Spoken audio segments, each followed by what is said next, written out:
Film story Hindi में आपका स्वागत है। मिडनाइट का समय है और हम देखते हैं बच्चे के रोने की आवाज आती है, जहां बच्चे की माँ, जिसका नाम जेमी होता है, वो अपने हस्बैंड, जिसका हस्बैंड का नाम होता है डेविड, को कहती है टुडे इज योर टर्न। जो कि बच्चे की आवाज सुनकर के डेविड वहां पर जाता है और चेक करने पर पता चलता है कि बच्चों ने गीला कर दिया है। तब वो उसका डायपर चेंज करता है और बच्ची तभी उसके मुंह पर पाउडर मारती है।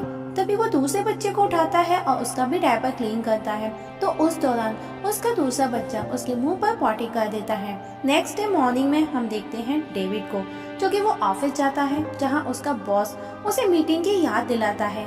तभी वहां पर हम देखते हैं सबरीना आती है, जो कि वो उसकी कोवर्कर है, और वो दोनों आपस में बातें करते हैं। इसके बाद डेविड अपने केबिन में जाता है, जहां उसका फोन रिंग करता है। फोन रिसीव करने पर पता चलता है कि उसका दोस्त, जिसका नाम मिच है, जो कि एक ठगी टाइप का बंदा दिखाया है। जहां डेव पूछता है कि कैसे याद किया, तब मिच बताता है कि कल मुझे एक सोफे के लिए भिखारी से लड़ना पड़ा, उसके साथ मुझे एक शीट भी मिल गई। ये तो सोने पे सुहागे वाला काम हो गया, मतलब मजा आ गया यार। तभी हम देखते हैं कि मिच के फादर, जिनका नाम होता है फ्लैंको, वहाँ आ जाते हैं, जो कि मिच को पसंद नहीं थे। मिच के फादर उसे बताते हैं कि वो कल शादी कर रहे हैं, तो तुमको जरूर आना है। जिस पर मिच कहता है नेक्स्ट शादी में डेफिनेटली आऊंगा। इतना सुन फ्लैंको वहाँ से निराश होकर के चले जाते हैं। अगले सीन में दिखाया जाता है, जो कि डेविड अपने घर अपने बच्चों को नहलाता है, जहाँ पर कारा, जो कि उसकी पहली सबसे बड़ी बेटी है, वहाँ आती है और डेविड से कहती है कि स्कूल में एक लड़की उसे बहुत परेशान करती है। तभी वहाँ पर मिच आ जाता है, जिसे देख कारा खुश होती है और उसके साथ खेलने लगती है और उसे अपने स्कूल के फंक्शन में इनवाइट करती है कि वहाँ पर उसका डांस कंपटीशन है। तभी डेविड दोनों बच्चों को रेडी कर ले आता है, जहाँ मिच डेविड को कहता है यार अपने बेटे को किसी अच्छे डॉक्टर को ले जाकर के दिखा, क्योंकि वो रोता बहुत है। उसी रात हम देखते हैं डेविड मिच एक नाइट क्लब में जाते हैं, जहाँ ड्रिंक के साथ साथ डेविड कहता है कि उसने शादी कुछ जल्दी ही कर ली। मिच कहता है यू आर राइट, मुझे देख, कपड़े चाहे मैं महीने में एक बार क्यों न बदलूं, लेकिन लड़की मैं हर रोज नहीं लेता हूँ। डेविड कहता है हाँ यार तेरा सही है। तब मिच कहता है मुझे एक टाटियाना नाम की लड़की मिली है, जो हर रोज अर्ली मॉर्निंग में 3 बजे कॉल कर मस्ती करने का बोलती है और उसे तो कभी थकान भी नहीं होती है, मैं बेशक थक जाऊं। जिस पर डेविड कहता है यार आई जेलस यू, तेरी लाइफ में सब कुछ है, लड़की है, पैसा है, टाइम है, स्टेमिना है, everything, I need your life. तब मिच कहता है यार तेरे पास भी तेरा खुद का घर है, तेरी बीबी है, तेरे प्यारे से बच्चे हैं, और क्या चाहिए। इसके बाद दोनों वहाँ से एक फाउंटेन के पास जाकर के उसमें टॉयलेट करते हैं, जो कि एक स्टैच्यू का फाउंटेन था, जिसे देख मिच कहता है कितनी उदास बैठी है बेचारी, जो कि वो स्टैच्यू को बोलता है। और यहाँ पर वापस दोनों एक दूसरे की लाइफ को लेकर के बोलने लगते हैं, काश मेरी लाइफ तेरी जैसी होती, काश तेरी जैसी लाइफ मेरी होती। सडनली हम देखते हैं वहाँ की लाइट चली जाती है और वो दोनों भी वहाँ से घर को निकल पड़ते हैं। पीछे से हमें वो फाउंटेन स्टैच्यू स्माइल करते हुए दिखाई जाती है। नेक्स्ट डे मॉर्निंग को जब डेविड देखता है कि जेमी, जो कि उसकी वाइफ, बच्चों के साथ में बिजी है, वो उनको दूध पिला रही है। जिसके बाद जब वो खुद को मिरर में देखता है, तो वो खुद की शक्ल देख करके शॉक्ड हो जाता है। इसके तुरंत बाद वो मिच के पास जाता है, जहाँ वो भी खुद एक शॉक्ड है और एक दूसरे को देखने लगते हैं। और कुछ देर में उनको समझ आ जाता है कि वो एक्सचेंज हो गए हैं, दोनों की सोल एक दूसरे की बॉडी में ट्रांसफर हो जाती हैं। यहाँ से वो दोनों नाइट क्लब फाउंटेन स्टेच्यू के पास जाते हैं, जहाँ पहुंचकर देख वो और ज्यादा परेशान हो जाते हैं, क्योंकि वो फाउंटेन वहाँ पर नहीं था। पूछने पर भी उनको उस फाउंटेन का कुछ भी पता नहीं चलता। इसके बाद वो एक हेल्प सेंटर जाते हैं, जहाँ उन्हें 1 वीक का वेट करने का बोला जाता है और कहा जाता है कि उनको इन्फॉर्म कर दिया जाएगा। अब दोनों डिस्टर्ब हो जाते हैं कि वो अब कैसे सर्वाइव करेंगे, क्योंकि डेविड की आज बहुत ही ज्यादा इम्पोर्टेंट मीटिंग थी। वहीं मिच का आज एक एड शूट होना था, जिसके बदले उसे अच्छी खासी अर्निंग होने वाली थी। तब दोनों मिलकर के डिसाइड करते हैं कि वो फाउंटेन स्टैचू के मिलने तक वो दोनों एक दूसरे की लाइफ को मैनेज करेंगे, सरवाइव करेंगे, जो कि अब डेविड मिच और मिच डेविड की लाइफ जिएगा। तब मिच डेविड के ऑफिस पहुंचता है, जहां पर सबरीना को देख वो उसके साथ फ्लर्ट करने लगता है, जिसे सबरीना एज ए जोक समझ मिच को मीटिंग के केबिन में भेजती है, जहां इतने सारे लोगों को एक साथ देख वो कुछ अलग ही हरकत करता है, जो कि इस समय मिच डेविड के बेस में था।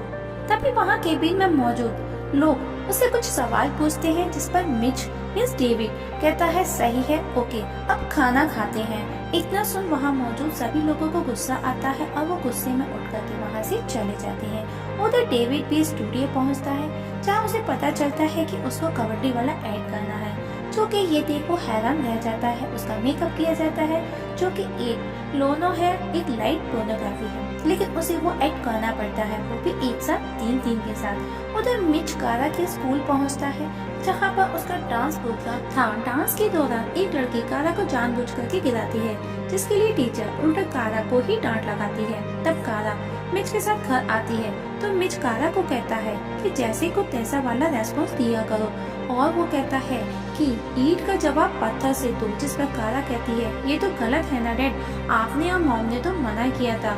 जिस पर उसका फादर उसे कहता है जैसा मैंने बोला बस वैसा ही करो। उधर डेविड मिच की लाइफ से परेशान होकर मिच से जैमी के पास चलकर उसे सब सच बताने का कहता है, और दोनों मिलकर के जैमी के पास पहुंचते हैं, जहां पर डेविड उसके कुछ सीक्रेट रिवील करता है, जैमी को बताता है, जो कि एक हस्बैंड को ही पता हो सकते थे।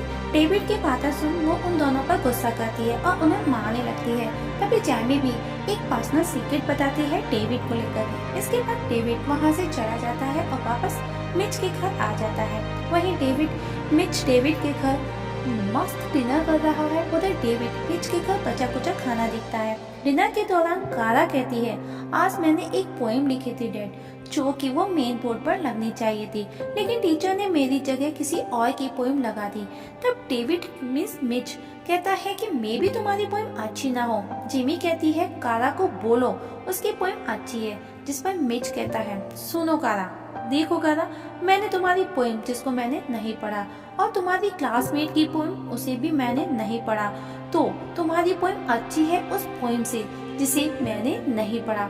वहीं मिच के घर आज टाटियाना आती है और विदाउट टाइम वेस्ट वो डेविड के साथ क्लोज होने लगती है, लेकिन वो प्रेग्नेंट थी और वो उसे प्रेग्नेंट देख मना करता है। तब टाटियाना वहाँ से गुस्से में चली जाती है। उधर मिच को लगता है कि जिमी आज मूड में है, लेकिन वो मूड उसका दूसरा कुछ और ही था, क्योंकि उसका पेट गड़बड़ था। अब सब सो जाते हैं और बीच रात में हम देखते हैं उनके बच्चे रोने लगते हैं। तब जैमी मिच को उठाती है और बच्चों को चुप कराने का बोलती है, जिस पर मिच उसे जाने का बोलता है, लेकिन जैमी उस पर गुस्सा करती है और उसे जाने का बोलती है। तब मिच बच्चों को उठाकर किचन में ले जाता है और बच्चों को किस तरह से वो चुप कराता है, जो कि आपको स्क्रीन पर नजर आ रहा होगा। नेक्स्ट डे हम देखते हैं डेविड घर आता है। तब जैमी उसे बताती है कि मिच जो तुम्हारी बॉडी में है वो कुछ अजीब ही हरकत करता है, जो कि डबल मीनिंग बातें करता है। तब डेविड मिच के पास बाथरूम में ही चला जाता है और उसे कहता है कि एक रेस्पॉन्सिबल पर्सन बनो, और वो उसे बहुत डांटता है और उसे मारता भी है, और वो उसे सिखाता है कि एक जेंटलमैन कैसे बन सकते हो। वो उसे कहता है no flirt, no drugs, no नशा, बच्चों से कैसे बातें करते हैं, कैसे कपड़े पहनते हैं। और इसके बाद वो दोनों ऑफिस पहुंचते हैं। तब सबरीना भी वहां आ जाती है। तब मिच को डेविड के साथ डेट पर भेजता है, क्योंकि उसने टाटियाना को मना कर दिया था, उसे निराश कर दिया था। तभी मिच को उसके फादर का कॉल आता है, जिसके बाद मिच अपने फादर से मिलने जाता है, लेकिन वो उसे डेविड समझते हैं और वो उसे कहते हैं कि वो शादी करने वाले हैं और वो चाहते हैं कि उनका बेटा मिच उनकी शादी में आए, जो कि वो आना नहीं चाहता। जहाँ पर मिच कहता है कि तो आप इस एज में ये सब क्यों कर रहे हो। इसके बाद मिच वहाँ से चला जाता है, लेकिन अब मिच अपने फादर से मिलने के बाद एक रेस्पॉन्सिबल फादर और हस्बैंड बनने में जुट जाता है। अब वो सब कुछ डेविड के जैसे करने लगा है। और एक दिन दोबारा कारा के स्कूल पहुंचता है, जहां उसका डांस कंपटीशन है, जहां डांस के दौरान एक लड़की कारा को जानबूझकर धक्का देती है, जहां कारा उसे फाइट करने लगती है। ये देख मिच बहुत खुश होता है। उधर डेविड भी मिच की लाइफ को स्मूथली जी रहा है। क्योंकि अब वो फ्री था, उसके पास समय ही समय था जिसे वो फुली एंजॉय कर रहा था। उधर मिच भी सबरीना के साथ डेट पर जाता है, लेकिन सबरीना उससे कहती है कि वो सिर्फ डेविड के कहने पर ही यहाँ आई है और इस दौरान वो दोनों वहाँ बातें करते हैं, खाना खाते हैं, ड्रिंक करते हैं और बातों के दौरान सबरीना मिच को पसंद करने लगती है और कहती है कि कुछ ऐसा करते हैं हम आज कि हमको कल सुबह उस पर रिग्रेट हो, पछतावा हो। इसके बाद वो दोनों अपनी अपनी बॉडी पर एक एक टैटू बनवाए, क्योंकि अब वो दोनों बहुत अच्छे दोस्त बन चुके थे। मॉर्निंग को डेविड को कॉल आता है कि वो फाउंटेन स्टैचू मिल गया है। तब डेविड मिच को जाकर के बताता है, लेकिन मिच कहता है कि आज उसकी मीटिंग है और इस मीटिंग के लिए उसने बहुत तैयारी की है और मुझे मीटिंग अटेंड करनी है एट एनी कॉस्ट। उधर डेविड को भी सबरीना के साथ टाइम स्पेंड करना अच्छा लगा और वो वापस से उसके साथ एक दिन और स्पेंड करना चाहता था। दोनों आफ्टर 1 डे को एक्सचेंज करेंगे ऐसा बोल करके अपने अपने काम पर पहुंचते हैं, जो कि मिच मीटिंग में अपना इम्प्रेशन दिखा करके डील को हासिल कर लेता है, जो कि अब वो उस कंपनी का वाइस प्रेसिडेंट बना दिया गया था। इस डील की सेलिब्रेशन के लिए एक पार्टी ऑर्गेनाइज भी की जाती है, जहाँ डेविड को भी बुलाया जाता है, लेकिन डेविड जो कि मिच था उसे वहाँ अच्छा नहीं लगता, क्योंकि इस समय डेविड को वहाँ होना चाहिए था, मिच को नहीं, इसीलिए उसे अच्छा नहीं लगता। उधर डेविड जो कि सबरीना के साथ था, जब उसे ये पता चलता है वो सबरीना को छोड़ मिच के पास ऑफिस पहुंचता है उस पार्टी में और वहां से दोनों उस फाउंटेन स्टैचू के पास पहुंचते हैं। लेकिन इतनी भीड़ देख वो सोचते हैं कि अब वो कैसे एक्सचेंज होंगे, लेकिन बिना किसी की परवाह किए वो दोनों उस फाउंटेन में टॉयलेट करने लगते हैं। ऐसा करते देख वहाँ मौजूद सिक्योरिटी गार्ड उनको पकड़ने भागते हैं और वो दोनों उस सिचुएशन में कहते हैं कि हमें हमारी लाइफ वापस चाहिए, और इतना बोलते ही पावर चली जाती है। और जब वो सुबह सोकर उठते हैं तो दोनों अपनी अपनी जगह वापस आ चुके थे। मिच अपने फादर की मैरिज में जाता है और डेविड अपनी वाइफ के साथ और बच्चों के साथ खुशी खुशी दिखाया जाता है। और दोस्तों मूवी यहाँ पर खत्म हो जाती है। दोस्तों आपके कीमती सुझाव हमारे साथ जरूर शेयर कीजिएगा, जिसका हमें हमेशा इंतजार रहता है। और हाँ, अगर आप इस चैनल पर नए हैं तो प्लीज सब्सक्राइब करना ना भूलिएगा। वीडियो देखने के लिए थैंक यू सो मच।